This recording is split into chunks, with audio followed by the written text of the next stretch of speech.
2023년대는 이 5번째 단계로 갈 거거든요. 세금에 대한 부분들도 대출은 어떻게 되냐, 이 시간을 흘려보내지 않았으면 좋겠습니다. 2023년대는 지금 이 5번째 단계로 갈 거거든요. 2023년도는. 그러면은 이 5번째가 2023년도부터 돼서 요렇게 이제 또 가겠죠. 이렇게 한다면 다시 2번으로 가고 이게 이제 반복이 되겠죠.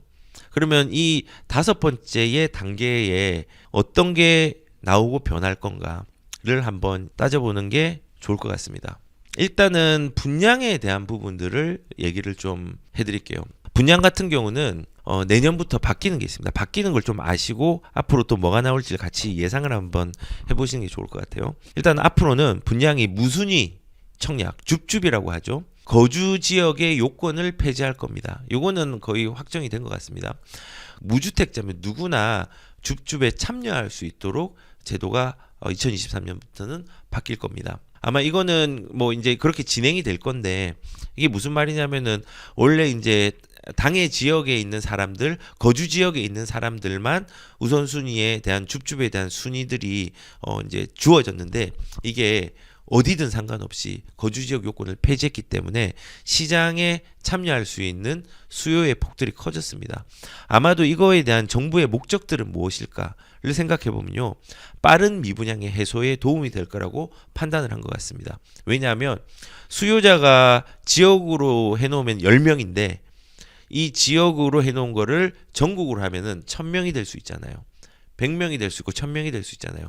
그러면은 거기에 대해서 시장이 안 좋더라도 이 집을 가져가려고 하는 참여자들이 많겠죠.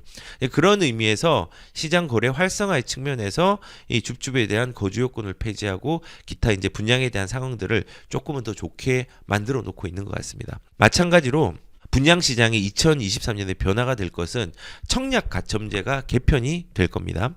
뭐 이제 과거에 있던 것들을 쭉 전개를 한 겁니다. 그 서울의 중소형의 민간 분양의 추첨제를 60% 청년 담청 기회 늘린다라고 했는데, 이게 무슨 말이냐면요, 원래는 투기과일지구 내에서 우리가 소위 말하는 국평 있죠. 30평대, 85 타입, 84 타입, 84평방미터 이하의 주택은 추첨제가 없습니다. 무조건 가점제였습니다. 추첨제는 85평방미터가 넘어가는 주택에 대해서는 일부 비율을 줬습니다. 그런데 이제는 어떻게 바뀌느냐, 내년부터는 84 이하에도 추첨제를 적용을 합니다. 그러면은 어떻게 되느냐, 59평방미터 이하에는 추첨제를 60% 넣습니다.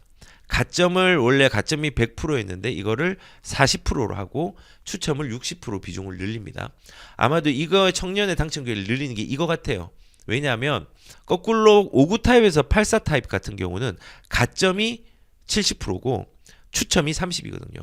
그러니까 추첨을 소형에 많이 넣은 거는 가격이 싸고 거기에 청년들이 싼 가격에 진입하기 편하게 하기 위해서 그렇게 이제 해놓은 것 같습니다. 이것도 주거 약자를 위한 1주택자를 위한 기회를 확대하기 위해서 이런 식으로 늘려놓은 거죠. 결국은 분양은 뭐 크게 이제 여러 가지가 있는데 제가 2가지만 크게 얘기를 했습니다. 주요한 것들. 이 2가지는요, 거래 활성화에 도움을 일으킬 거고 수요자가 빨리 시장에 참여할 수 있도록 유도하는 정책입니다. 그러니까는 지금 우리가 수요층이 눌려 있다고 했죠. 지금 이제 보시면은 무주택자, 1주택자 위주의 수요층들을 계속 풀 겁니다. 더 계속 풀 거고, 그 다음에 이제 다주택자 풀 겁니다. 지금 이 분양에 대한 부분들은 주거 약자, 그 다음에 미분양 해소로 거래 활성화의 목적을 하기 위해서 지금 정부에서는 이렇게 정책을 2023년도에 분양에 대해서는 변경을 할 예정입니다.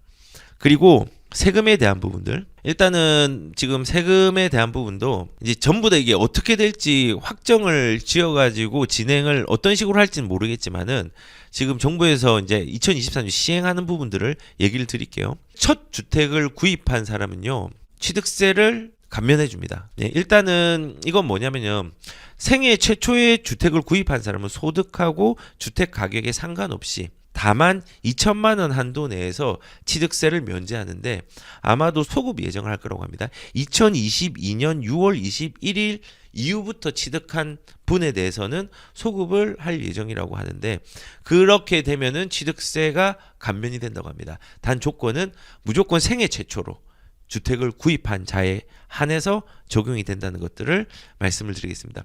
시장이 안 좋으니까 취득세를 이렇게 감면하죠. 아까 제재TV님께서 취득세가 지금 이제 다주택자가 못 들어오는 포지션에 대한 부분을 고민을 했는데, 예전에도 취득세를 어떻게 완화를 했냐면요. 취득세라든지 뭐 규제를 어떻게 완화했냐면은 미분양에 대한 부분들을 완화를 하다가 나중에는 기존 주택까지 옵니다.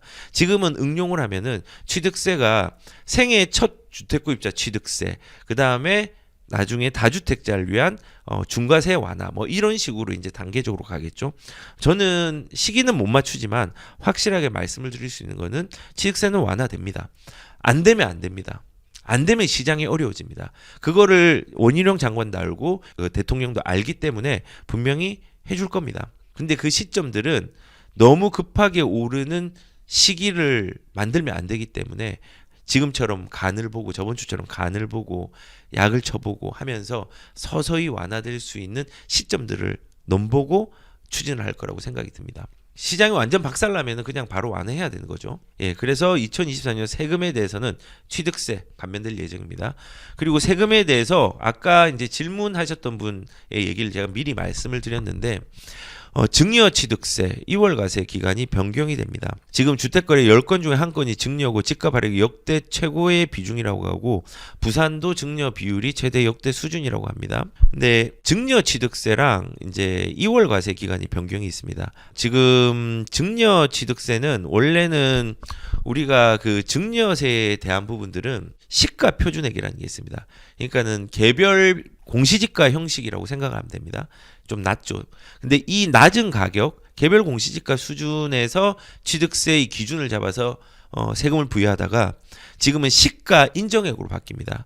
그러니까 시가로 바뀌는 거죠. 매매가로 바뀌는 거예요. 실거래가. 이렇게 바뀌면은 실제로 거래한 증여했던 거래가로 바뀌면은 이제 문제가 심각해지는 거죠. 왜냐하면 취득세가 올라갑니다. 그러니까 이게 내년부터 일어나니까 증여를 서두른 사람도 있습니다. 그리고 내년에 양도세 2월 과세 구간이 있으니까 요게 5년에서 10년으로 바뀌니까 이거를 피하기 위해서 그런 겁니다. 2월 과세는 내 부부간에 6억에서 6억으로 증여를 하면은 그냥 증여세를 하나도 안 내는데, 대신 5년을 유지해야지 1억짜리가 6억으로 올라가도 양도소득세에 대한 혜택을 받을 수 있는 겁니다. 그런데 이 5년을 10년으로 바꾸니까 내가 1억짜리 집이 6억이 되어서 6억을 증여를 했는데 부부 안에 그 6억에 대해서 10년을 유지해야지 내가 취득한 가액이 1억이 되지 않고 6억이 되는 겁니다. 그거에 이제 2월 과세인데, 이 문제들 때문에 2022년도에 조금 많이 증여를 하고 있는 상황들이 보여집니다. 그리고 가격들이 좀 떨어져 있으니까 둔화된 가격에 맞춰서 하면은 내가 만약에 6억이 아니라 7억짜리 집을 증여를 한다고 하더라도 거기에 대해서 조금 세금적으로 혜택을 좀 받을 수 있는 부분들이 있겠죠. 가격이 저번보다 조금 떨어져 있는 가액으로 펼쳐져 있으니까. 그래서 뭐 일단은 이렇게 증여세에 대한 부분들이 이제 바뀝니다. 그리고 내년에 검토 중인 걸로 알고 있는 것 중에 하나가 이거는 좀 별개의 이제 얘기인데, 자녀 공제, 이제 자녀한테 10년 동안에 우리가 그냥 비과세 형식으로 줄 수 있는 게 5천만 원이잖아요. 요게 이제 1억으로도 검토 중에 있는 걸로 알고 있습니다. 요거는 가시화되면은 제가 다시 말씀을 드리도록 하겠습니다. 그리고 세금으로 변경되는 거, 요거는 제가 얘기 많이 했죠. 공시지가 하향 조정될 겁니다. 예, 내년에. 그리고 공시지가의 공제, 이제 12억 공제, 이제 1주택자는 12억 공제하는 거, 그 다음에 다주택자는 6억에서 9억으로 공제하는 거로 바뀌었고, 2주택자 종부세 중과 배제하는 부분 12%에서 6%의 중과세를 이제 6에서 2.7%로 이제 매기는 거, 최고 세율을 6%에서 5%로 하는 거, 이런 부분들이 합의가 되어 가지고 내년에는 종부세가 확 떨어질 겁니다. 그러니까는 이번 종부세를 막고 내년에 종부세를 공포스로 하지 않으셔도 됩니다. 많이 줄어듭니다. 이거에 대한 거는 제가 종부세를 전 영상하고 전전 영상에 계산까지 해놨으니까 그걸 참고해 보시면은 될 것 같습니다. 2023년도에 세금이 이렇게 변경된다. 대출은 어떻게 되냐? 요것도 이제 저번 주에 설명을 했기 때문에 넘어가도 되겠죠. 9억 미만 소득 기준 안 보고, 예, 특례 보금자리론, DSR 완화 효과라고 했는데, 이게 DSR 완화 효과가 아니라 DSR 적용을 시키지 않습니다. 그러니까 이게 이제 그런 거죠. 우리가 그냥 주택을 뭐 신혼부부라든지 주택을 1주택자로 되기 위해서 보금자리론을 활용을 할 수 있고, 적격 대출이라는 거는 주택 가액이 6억을 초과하는 주택에 대해서 좀 선택적으로 할 수 있는 대출이고, 그다음에 전세를 돌려주는 것도 있는데, 이런 부분들까지 전부 다 합쳐가지고 특례 보금자리론으로 했습니다. 그래서 주택 가격이 9억이 넘지 않으면은 소득 상관없어요. 가구 소득이 높아 상관없어요. 대출 한도를 5억으로 정하고 4%대의 대출 금리를 해서 그 DSR 적용하지 않고 하겠다라는 부분으로 이제 언급을 한 부분이죠. 이거는 내년부터 시행될 것 같습니다. 시행이 되면은 무주택자는 이걸 잘 활용해야 됩니다. 정말 잘 활용해야 됩니다. 그러니까 무주택자가 활용할 게 두 가지가 있죠. 취득세가 최초 주택을 산다고 하면은 무주택자한테는 큰 이득이 있습니다. 취득세 이득되죠. 대출이 불안한데 소득이 높았다면은 9억 이하의 주택에서 괜찮은 주택들 굉장히 많이 있습니다. 그런 주택들을 정책 모기지론인 특례 보금자리론으로 활용을 한다고 하면 DSR에 적용을 받지 않고 4%대로 대출을 받을 수 있습니다. 아니 4%대인데 나중에 뭐 대출이 3%로 내려가면 어떡해요? 그때는 대환을 하면 됩니다. 그래서 지금 2022년은 끝났잖아요. 이제 거래가 안 되는 시기에 도래했습니다. 2023년도에는 그냥 이 시간을 흘려보내지 않았으면 좋겠습니다. 정부에서 대놓고 직접적으로 집 사라 이렇게 얘기는 하지 않지만 대놓고 간접적으로 지금 집을 사도 괜찮습니다로 계속 시그널을 보내고 있는 겁니다.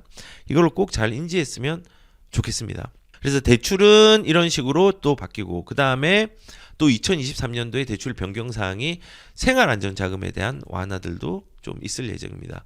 원래 우리가 생활안정자금 자체가 뭐 대출 한도가 2억이었잖아요. 대출 한도가 2억이었는데 이거를 이제 LTV라든지 DTI의 대출 허용 범위로 변경을 한다고 합니다.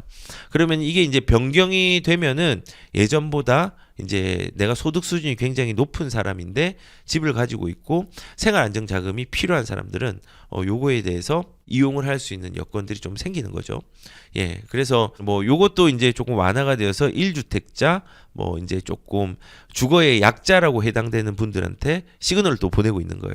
그리고 또 이제 바뀌는 게 뭐냐면은 임차 보증금 반환 목적으로 주택담보대출을 이제 허용을 하는 부분들이 있습니다. 그 과거에는 안 됐잖아요. 과거에는 안 됐는데 이게 뭐냐면은 임대 보증금을 돌려주기 위한 목적으로 주택을 이용해서 대출을 실행시키는 겁니다. 이 대출을 실행시키는 게 옛날에는 안 됐습니다. 어려웠습니다.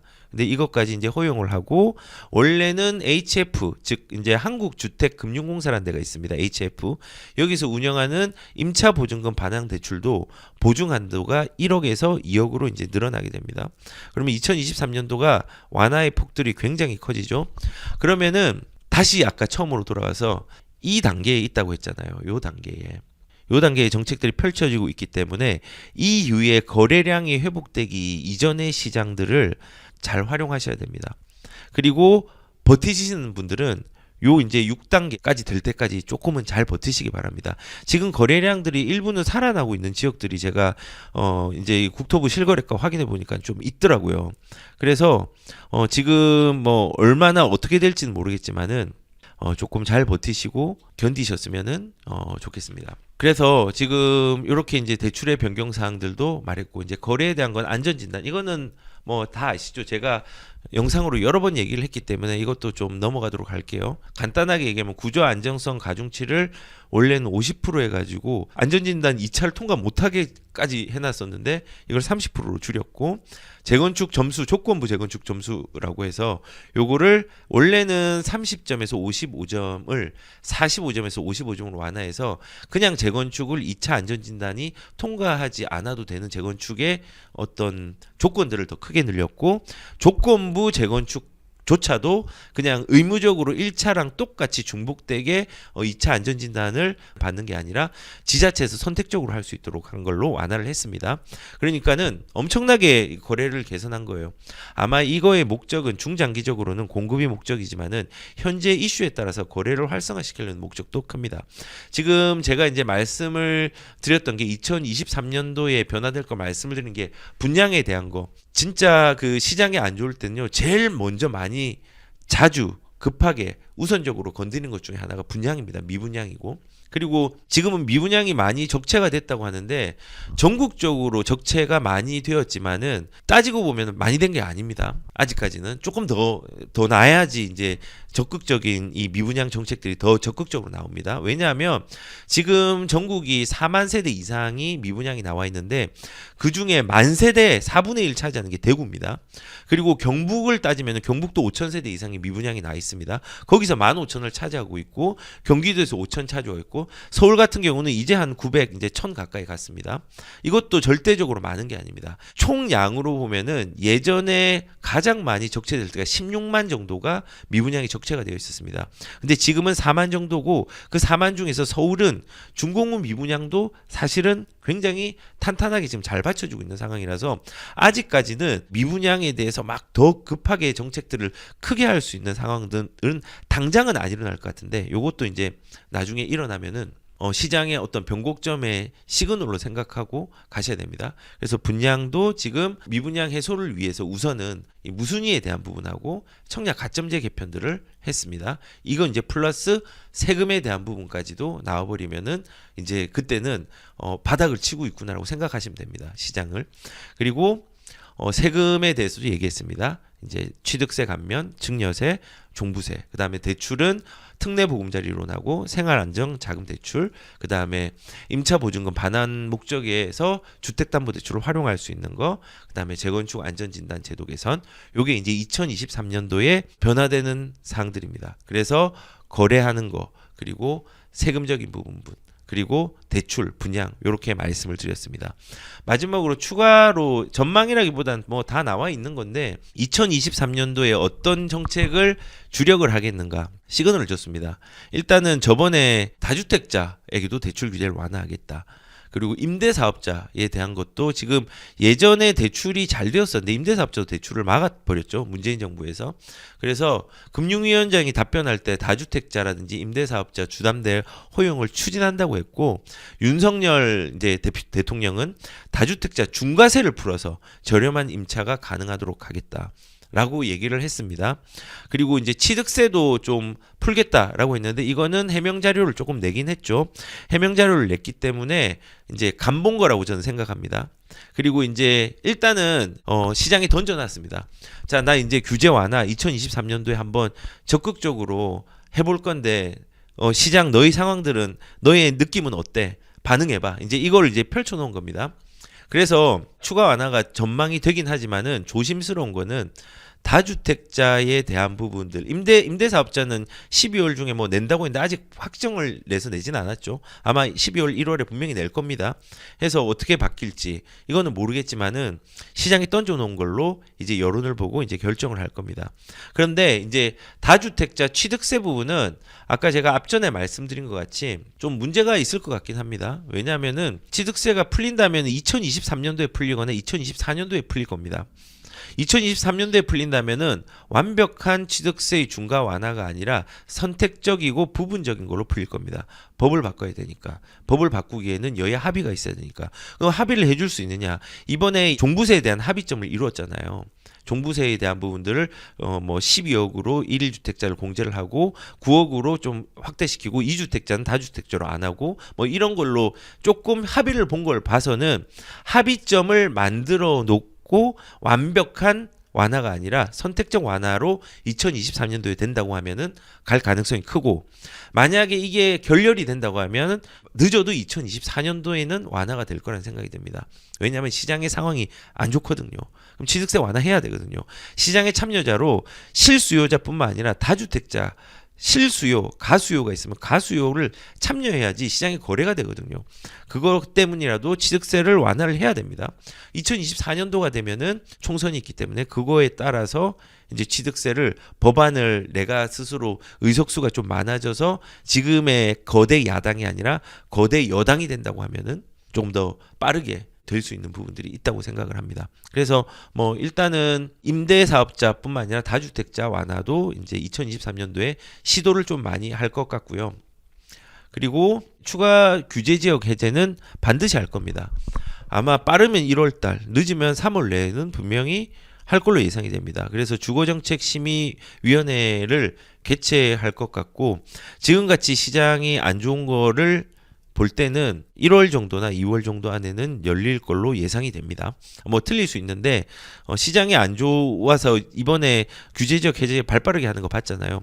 그리고 그 대상은 경기도의 4개 구, 그 다음에 정말 뭐 좋으면은 서울에 있는 외곽. 근데 아마도 내년까지는 강남을 풀 수 있을까는 모르겠습니다. 안 풀 가능성이 되게 크다 생각이 드는데 일단은 외곽까지는 무조건 아닙니다. 풀릴 수 있는 가능성이 크다고 생각을 합니다. 그래서 제가 자주 보여드리는 그림을 좀 보여드리면은 정책의 역사는 반복이 되는데 규제와 완화의 정책들이 굉장히 반복이 많이 되고 있습니다. 가격이 떨어지면요. 그리고 거래가 안 되면요. 완화책을 씁니다. 부양책을 씁니다. 그리고 가격이 올라가면은 규제책을 씁니다. 항상 그 패턴들이 변함이 없었습니다. 제2차 오일 쇼크가 왔을 때 완화를 했고 그 다음에 78년도 80년대 가격이 급등한 시기였습니다. 엄청나게 오른 시기였어요. 땅값이. 규제를 했고 규제 완화, 규제 완화, 완화, 규제, 규제. 정권별로 규제 완화를 하는 것도 일부 맞긴 맞지만 그 이제 정치의 가치에 따라서도 좀 일부가 적용이 되지만은 그래도 시장이 안 좋으면은 그 정권에 누가 정권을 잡냐 무관하게 이런 정책들을 시장에 맞게 흘려보냅니다. 그 신뢰는 제가 자주 말씀드렸습니다. 박근혜 정부 때 집 사세요 했지만은 2016년도 11월달 그 다음에 5월달 6월달에 부채에 대한 연체율을 조율하기 위해서 좀 규제책을 내고 전매 제한에 대한 부분도 내면서 규제를 시작했습니다. 박근혜 정부 때도. 그리고 김대중 대통령 때도 초기에 가격들이 완만하니까 규제를 그냥 그대로 하지 않고 완화를 했습니다. 그리고 가격이 중간에 올라 버렸습니다. 그래서 거기에 대해 제재를 가는 규제를 가한 겁니다. 이런 식으로 반복이 됩니다. 그리고 이 반복되는 부분들은 아까 초기에 이제 말씀을 드린 것처럼 이게 제가 간단하게 이런 것들을 복합적인 부분을 다 얘기할 수 없어서 간단하게 요약을 한 건데 이런 식으로 흘러갑니다. 이 반복되는 시기와 상황들을 잘 활용하셨으면 좋겠습니다. 그래서 본질을 다르게 보지 마십시오. 여기에 이 선은 직선입니다. 직선입니다. 이 직선인 걸 잊지 마십시오. 내 눈에 보이는 게 구부러져 보여도 직선입니다. 이 주변에 있는 다른 외부에 있는 바탕 그림들이 없어지는 시기에 이 본질이 나타납니다. 왜곡되게 보지 마시고 공포를 기회로 활용하고 이 공포에 대한 부분들을 마냥 끝났다라고 생각하고 해석하는 게 아니라 내가 바로 서 있어서 우연한 발견이 아니라 내가 확실히 알고 발견하는 어려운 시장의 기회들을 발견하는 사람들이 좀 많았으면 좋겠다는 생각이 듭니다.